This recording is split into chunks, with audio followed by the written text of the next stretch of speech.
Hello friends, welcome back to మన channel. ఈ సంక్రాంతికి బాక్సాఫీస్ దగ్గర అసలైన జాతర మొదలవ్వబోతోంది. ఎందుకంటే బరిలో దిగుతున్నది సాక్షాత్తు మెగాస్టార్ చిరంజీవి గారు.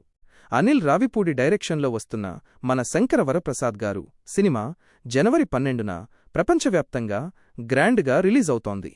అంతకంటే ముందు జనవరి 11నే పెయిడ్ ప్రీమియర్స్తో రచ్చ మొదలవ్వబోతోంది.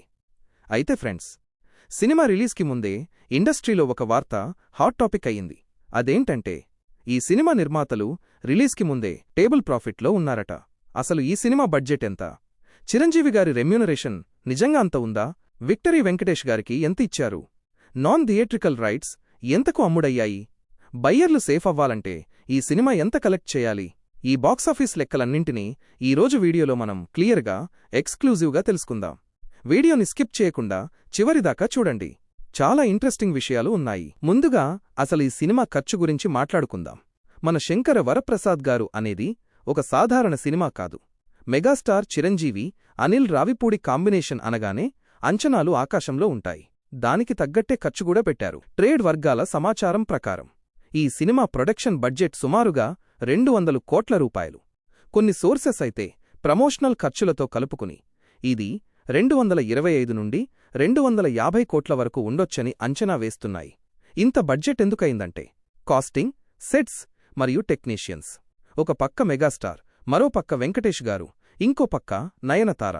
ఇలా భారీ తారాగణం ఉండటంతో బడ్జెట్ ఈ రేంజ్కి చేరింది. ఇప్పుడు అందరూ ఆసక్తిగా ఎదురుచూసే టాపిక్ రెమ్యూనరేషన్స్. బడ్జెట్లో మేజర్ పార్ట్ ఇక్కడే వెళ్ళింది.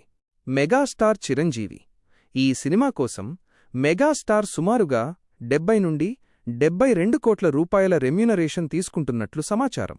అయితే ఇక్కడే ఒక చిన్న ట్విస్టుంది. ఈ సినిమాలో చిరంజీవి గారి కుమార్తె Sushmita Konidela Gold Box Entertainments కూడా సహనిర్మాతగా ఉన్నారు. సినిమా లాభాల్లో వారికి 50% వాటా షేర్ ఉంటుంది. సో చిరు రెమ్యూనరేషన్తో పాటు లాభాల్లో వాటా కూడా ఉందన్నమాట. Nayanthara, lady super star Nayanthara ఈ సినిమాలో హీరోయిన్గా చేస్తున్నారు. అయితే డైరెక్టర్ అనిల్ రావిపూడి ఆమెను ఒప్పించి రెగ్యులర్గా ఆమె తీసుకునే పారితోషికం కంటే కొంచెం తక్కువకే, అంటే ఒక డీసెంట్ రెమ్యునరేషన్కి ఒప్పించినట్లు తెలుస్తోంది. విక్టరీ వెంకటేష్ ఈ సినిమాలో వెంకటేష్ గారు ఒక పవర్ఫుల్ స్పెషల్ రోల్లో కనిపించబోతున్నారు.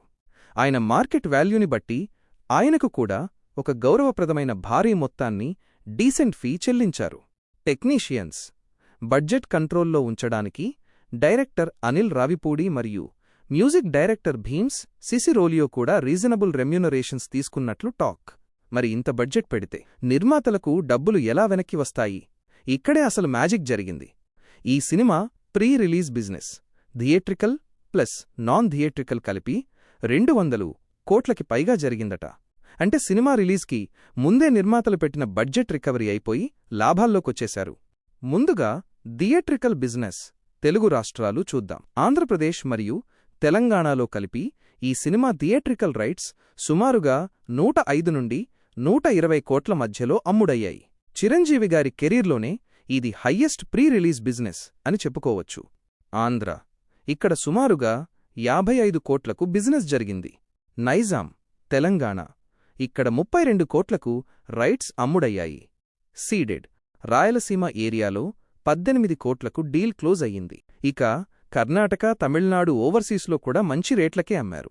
కేవలం థియేటర్లే కాదు, నాన్ థియేట్రికల్ రైట్స్ కూడా నిర్మాతలను గట్టెక్కించాయి. శాటిలైట్ మరియు డిజిటల్ రైట్స్ జీ స్టూడియోస్ ఈ సినిమా సౌత్ ఇండియన్ శాటిలైట్ మరియు డిజిటల్ రైట్స్ని భారీ ధరకు ఫ్యాన్సీ ప్రైస్ కొనుగోలు చేసింది. హిందీ డిజిటల్ రైట్స్ని అమెజాన్ ప్రైమ్ దక్కించుకుంది. ఇలా ఆడియో, శాటిలైట్, ఓటీటీ అన్నీ కలుపుకుంటే నిర్మాతలకు గోల్డ్ బాక్స్ ఎంటర్టైన్మెంట్స్ మరియు షైన్ స్క్రీన్స్ రిలీజ్కి ముందే భారీగా డబ్బులు వచ్చాయి. అందుకే వాళ్ళిప్పుడు ఫుల్ హ్యాపీగా సేఫ్ జోన్లో ఉన్నారు. నిర్మాతలు సేఫ్ అయ్యారు. ఓకే, మరి సినిమా కొన్న బయ్యర్లు, డిస్ట్రిబ్యూటర్స్ సేఫ్ అవ్వాలంటే సినిమా ఎంత కలెక్ట్ చేయాలి? ఇక్కడే అసలు టార్గెట్ ఉంది. ఈ సినిమా బాక్సాఫీస్ దగ్గర హిట్ అనిపించుకోవాలంటే ప్రపంచవ్యాప్తంగా సుమారుగా 200 నుండి 210 కోట్ల షేర్ రాబట్టాలి.